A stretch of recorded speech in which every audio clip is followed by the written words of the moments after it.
In war, too, the discretionary power of the executive is extended, its influence in dealing out offices, honors, and emoluments is multiplied, and all the means of seducing the minds are added to those of subduing the force of the people.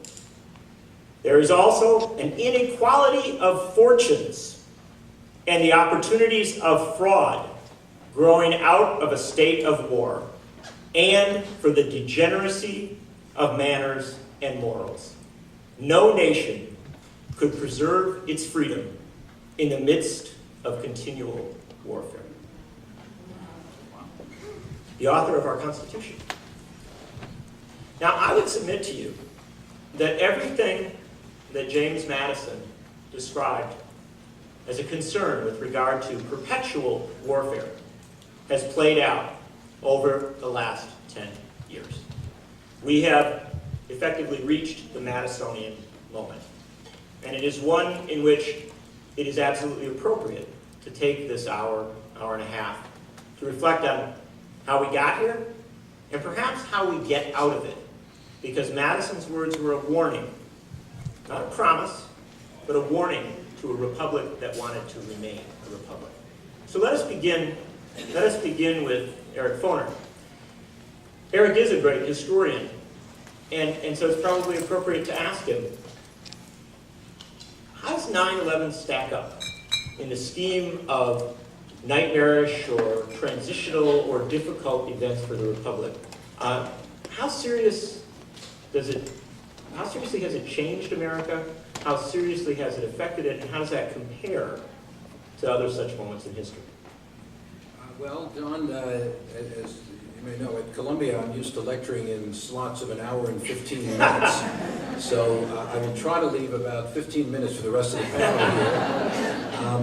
But I'm very glad you started with Madison, because you're quite right that it seems to me the #1 legacy of 9/11 10 years later is that we have been at war for 10 years, which is the first time in American history, actually, that we have been in 10 years of continual warfare. And if my count is right, we're in about 6 or 7 wars right now, right? In Iraq, in Afghanistan, Pakistan, Somalia, Yemen, maybe Libya, I don't know, and the war on terror, quote unquote. So this has done what Madison said, as you say. It has exalted the power of the presidency, both Bush and Obama.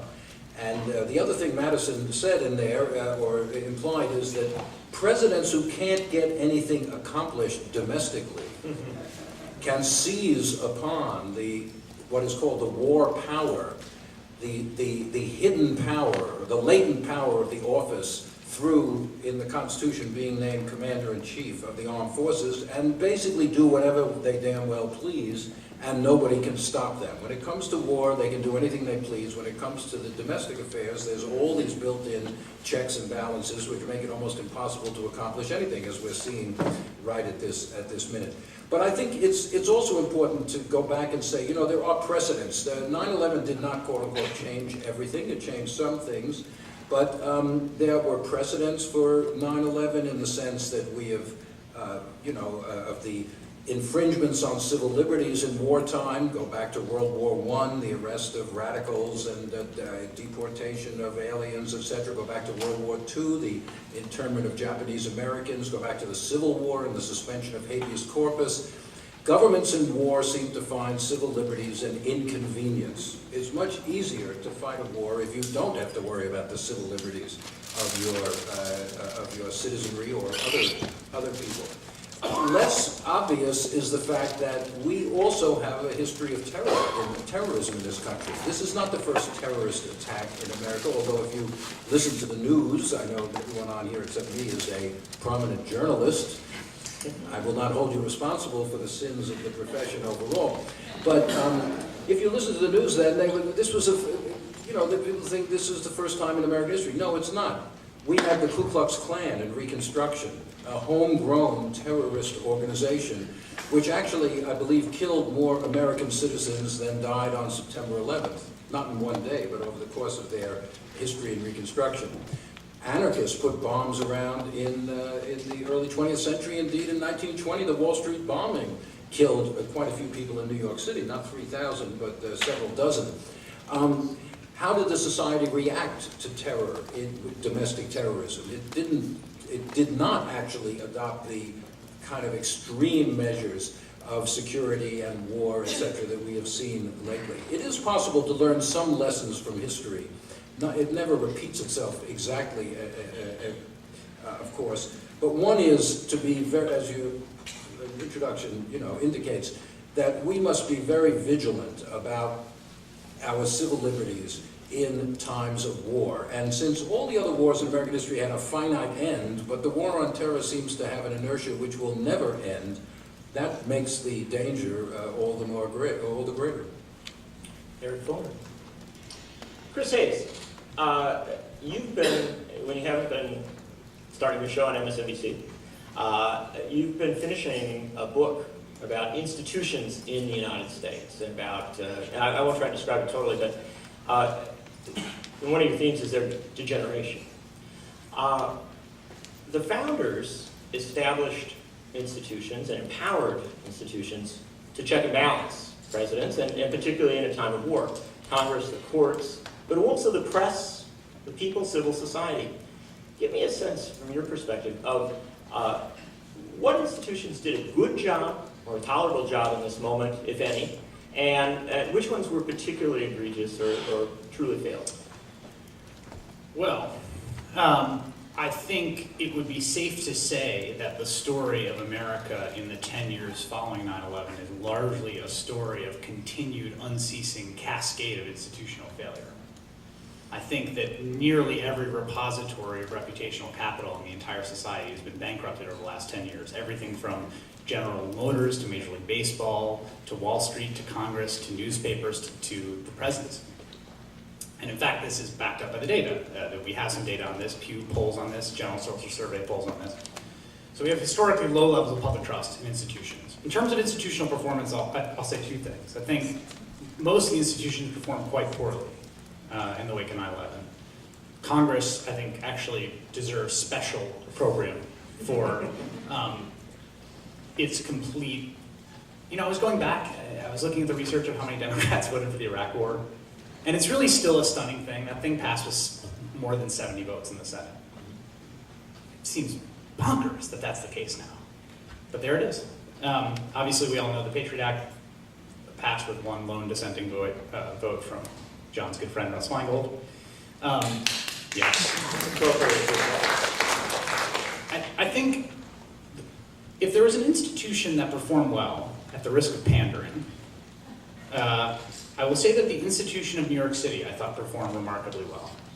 And I think when people dig into their emotional memory of the event, to the extent there is something somewhat warm and inviting in that emotional memory, to the extent that people sometimes want to luxuriate in it a little bit, it is the feeling of social solidarity, particularly profound here in the city of New York, that was engendered by the disaster. And a feeling that the institution of the city functioned at a remarkably high level in the wake of such profound devastation and destruction. And I think that that feeling is one of the most important feelings for setting the table for so much that came afterwards in the last 10 years. Because it lulled us a little bit. I think the feeling of unity that we felt was a warm and inviting feeling. People talk about it all the time. Glenn Beck, when he talked about the 9/12 movement, right? His whole theme was how do we get back to that feeling of unity that we had on 9/12. And the fact of the matter is Glenn Beck is right, that there was something amazing about that feeling. I mean, I had interactions in those days afterwards that were unlike any interactions I've had since because they were emotional connections with strangers. There was a realization that the empathic abilities of Americans were actually far greater than what we had previously conceived. That people in Memphis, Tennessee were capable of weeping for a dead bond trader or a dead janitor in Lower Manhattan. There's something very profound about that. But something very dark happened with that social solidarity. it was marshaled towards the sort of dark kind of social solidarity, which is essentially nationalism and retribution. And I think that the reason that that happened was because of the emotional force of the trauma was so profound. That people didn't, in the beginning period, want to be the first person to break that apart. So when people now talk about the culture war and Barack Obama runs on Beyond Red and Blue,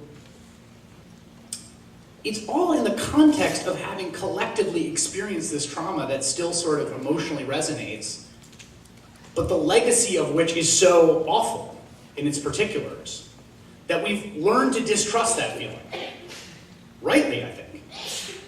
The last thing I'll say is that the story of our relationship to authority after 9/11 is a fascinating one, because trust in the government spiked after 9/11.